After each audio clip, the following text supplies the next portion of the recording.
నుంచి 13 వచనాలు చదువుకుందాం. మత్తయి సువార్త 25వ అధ్యాయం. పెండ్లి కుమారుని ఎదుర్కొనుటకు బయలుదేరిన 10 మంది కన్యకలను పోలి ఉన్నది. వీరిలో 5గురు బుద్ధి లేని వారు, 5గురు బుద్ధిగల వారు. బుద్ధి లేని వారు తమ దివిటీలు పట్టుకొని తమతో కూడా నూనె తీసుకొని పోలేదు.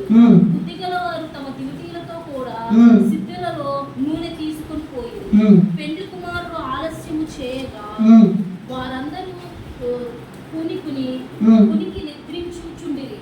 రాత్రి వేళ ఇదిగో పెండ్లి కుమారుడు అతన్ని ఎదుర్కొన్న రండి అని కేక వినపడింది.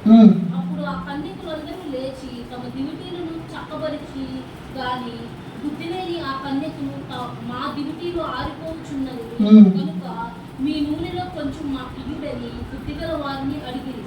అందుకు బుద్ధిగల కన్యకులు మాకును మీకును ఇది చాలదేమో, మీరు అమ్మగారి యొద్దకు పోయి కొనుక్కునుడని చెప్పిరి.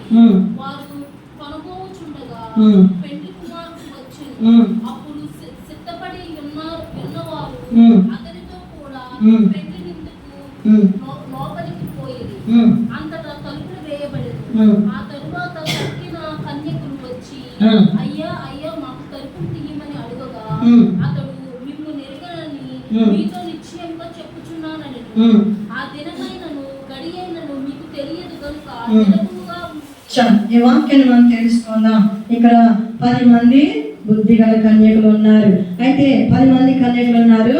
అయితే 5గురు బుద్ధిగల వారు, 5గురు బుద్ధి లేని వారు.